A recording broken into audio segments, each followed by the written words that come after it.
Assalamualaikum warahmatullahi wabarakatuh. Saya Diva Nurul Hasanah, izin NIM 225666002, izin mempresentasikan skripsi saya yang berjudul Integrasi WhatsApp Bisnis dengan aplikasi layanan Biro Sumber Daya Manusia pada Badan Pengawasan Keuangan dan Pembangunan BPKP.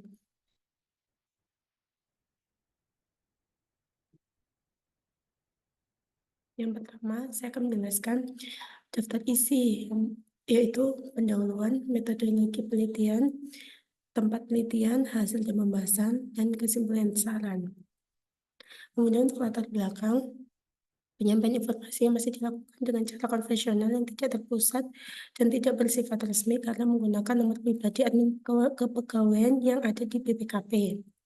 Kemudian untuk identifikasi masalah, perlu adanya penyampaian informasi layanan kepegawaian yang bersifat resmi, perlu adanya penyampaian informasi yang terpusat, belum adanya otomatisasi notifikasi layanan SDM yang menjangkau individu, kemudian belum adanya monitoring secara terpusat terhadap status pengiriman informasi layanan, dan terakhir belum adanya penyampaian informasi tepat sasaran berdasarkan data pegawai.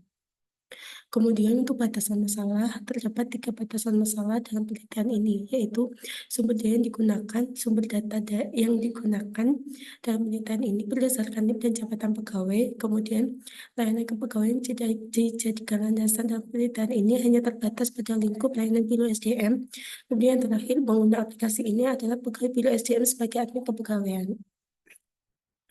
Untuk rumusan masalah, yang pertama, bagaimana proses pemberian informasi di WhatsApp bisnis memudahkan dalam penyampaian SDM. Kemudian yang kedua, bagaimana tata cara penyampaian informasi layanan melalui WhatsApp bisnis menjadi terpusat dan bersifat resmi. Kemudian bagaimana penyampaian informasi melalui WhatsApp bisnis menjadi lebih efektif dan efisien. Ini yang terakhir, bagaimana tata cara otomatisasi notifikasi dengan layanan SDM yang dapat menjangkau individu. Kemudian untuk tujuan penelitian, yang pertama mengurai kesalahan informasi yang disampaikan kepada pegawai BPKP, kemudian yang kedua memberikan informasi yang terpusat dan bersifat resmi sebagai identitas jaringan komunikasi BPKP, kemudian yang ketiga sebagai alat ukur dalam melakukan evaluasi layanan SDM, kemudian yang keempat memberikan informasi yang efektif dan efisien terkait pegawai maupun organisasi, dan yang terakhir meningkatkan indeks merit organisasi dan meningkatkan kualitas pelayanan. Kemudian untuk manfaat penelitian, yang pertama memudahkan dalam penyampaian informasi melalui broadcast WhatsApp karena telah memiliki template siap pakai untuk menyebarkan informasi kepada pegawai. Kemudian yang kedua, tersedianya list pegawai yang terhubung dengan database sehingga informasi dapat disampaikan langsung ke pegawai yang bersangkutan. Kemudian yang ketiga, bersifat resmi dan terpusat sehingga pegawai dapat patuh terhadap aturan yang berlaku di lingkungan BPKP. Kemudian untuk solusi yang ditawarkan adalah integrasi WhatsApp Business dengan aplikasi layanan Biro SDM. WhatsApp Business itu sendiri BPKP memiliki lisensi WhatsApp Business yang dapat dimanfaatkan selama 5 tahun.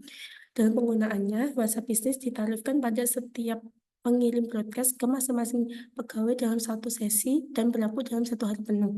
Biaya yang dikenakan sebesar 295,2 per sesi, dan pemanfaatan WhatsApp Business menggunakan aplikasi kontak, yaitu merupakan pihak ketiga sebagai jembatan antara pengguna WhatsApp Business dengan API WhatsApp Business.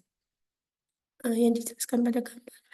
Jadi, aplikasi yang dibuat untuk membuat template, kemudian akan dikirim melalui WhatsApp, melalui kontak yang akan dihubungkan ke server WhatsApp yang kemudian nantinya akan diterima oleh pegawai. Kemudian untuk literatur reviewnya, salah satunya saya menggunakan artikel dari Sistem Informasi Pelayanan Masyarakat di Kecamatan Jangkar berbasis web dan via WhatsApp Gateway oleh Puspita dan lain-lain pada tahun 2023. Penelitian tersebut menunjukkan bahwa pengembangan sistem informasi berbasis web dan via WhatsApp Gateway yang dapat menunjang kualitas pelayanan masyarakat sehingga mendukung penulis untuk melakukan integrasi WhatsApp bisnis yang berguna untuk meningkatkan kualitas pelayanan kepegawaian. Penelitian tersebut membahas tentang pengembangan website yang digunakan untuk melakukan pelayanan dan WhatsApp digunakan untuk melacak terkait pelayanan tersebut. Sementara penelitian penulis membahas penyampaian informasi menggunakan API WhatsApp yang tepat sasaran dan pengiriman broadcast yang dapat dilakukan secara terjadwal. Kemudian untuk metode yang digunakan pada penelitian ini, metodologi yang digunakan adalah metode Agile yang merupakan metode yang fleksibel dan dapat beradaptasi dengan cepat dalam perubahan sistem sesuai dengan saran dari pimpinan. Untuk langkah-langkahnya, yang pertama perencanaan, yang kedua implementasi, yang ketiga pengujian atau testing, yang keempat dokumentasi, yang kelima deployment, dan yang keenam pemeliharaan. Kemudian untuk tempat penelitian, pada penelitian ini tempatnya berada di BPKP, tepatnya di Unit Biro Sumber Daya Manusia di Jalan Pramuka nomor 33, Petanggaya Utara, Kecamatan Matraman, Jakarta Timur. Pengguna sistemnya adalah kepegawaian BPKP. Berikut rancangan basis data pada integrasi WhatsApp Business dengan layanan aplikasi layanan Biro SDM ini menggunakan 3 tabel, yaitu tabel notifikasi, tabel notifikasi schedule log, dan tabel notifikasi schedule. Kemudian untuk flowchart, yang pertama,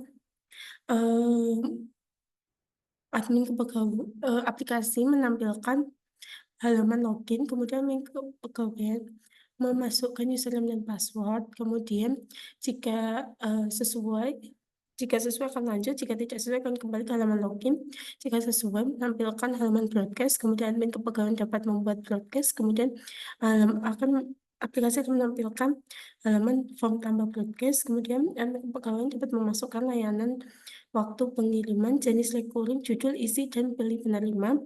Kemudian admin kepegawaian dapat mengirim broadcast, dan kemudian admin menampilkan halaman daftar broadcast, kemudian admin kepegawaian dapat mengirim broadcast.